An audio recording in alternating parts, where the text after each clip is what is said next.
The Jags open on September 7th, but the NFL season officially gets underway Thursday, September 4th. You know, the league gives us such a great show, and that is why we love it.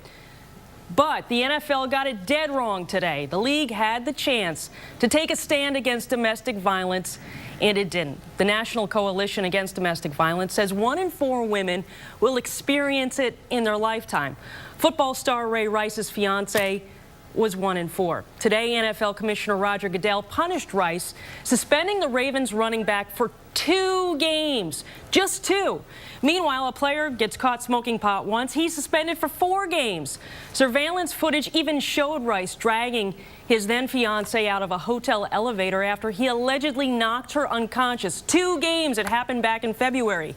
Rice can still participate in training camp and in preseason games. He's had counseling since then. I get that. But still, memo to the NFL, standing up for women is more than just wearing pink cleats in October. Look at the number of domestic violence cases against women. This is according to the National Coalition Against Domestic Violence. Then compare Rice's 2-game suspension to other NFL suspensions recently. Jags receiver Ace Saunders just got 4 games for his first failed drug test. The Colts' Robert Mathis, 4-game suspension for taking a fertility drug because he and his wife wanted to get pregnant. Terrell Pryor got 5 games for receiving improper benefits way back in college. He wasn't even in the NFL. If I could talk to Roger Goodell, I'd ask him, how is that worse than striking a woman? And then there was Ravens head coach John Harbaugh's reaction to Rice's suspension. I stand behind Ray. He's a heck of a guy. He's done everything right since. He makes a mistake, all right? He's going to have to pay a consequence. I think that's good for kids to understand that it works that way. That's how it works. That's how it should be. Heck of a guy, huh? Right. Yeah. The NFL could have said we will not tolerate domestic violence, and they didn't today. Right. Thank you, Jamie. Right. Thank you for joining us. Autism, the numbers keep growing. 1 in 88 children are diagnosed on the spectrum. Now, for these kids, everyday activity can be a big challenge. But for one Melbourne boy, a summer by the sea has opened him up to a brand new world of expression. Jamie Say introduces us to the puzzled surfer.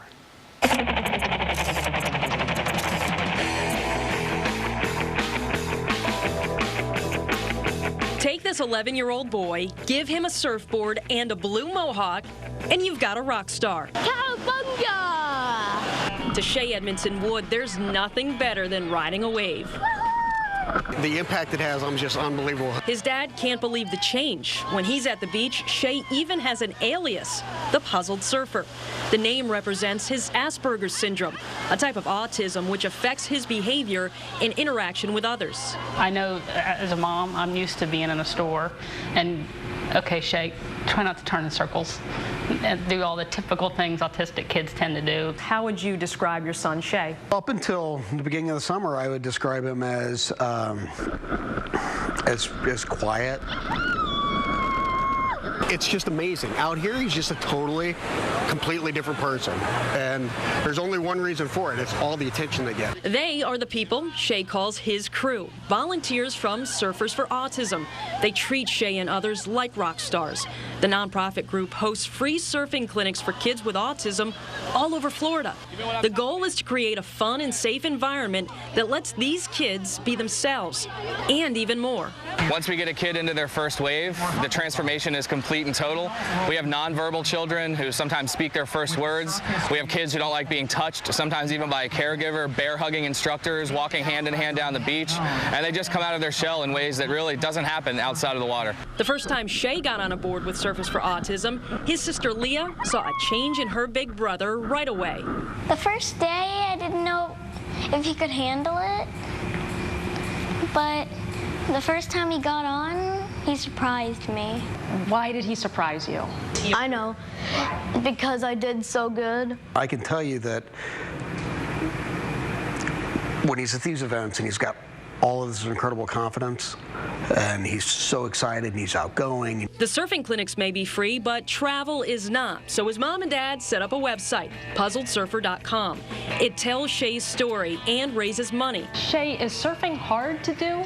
You just have to keep doing it to get good at it. So you want to keep doing it for a while, don't you? Just so I can become the master.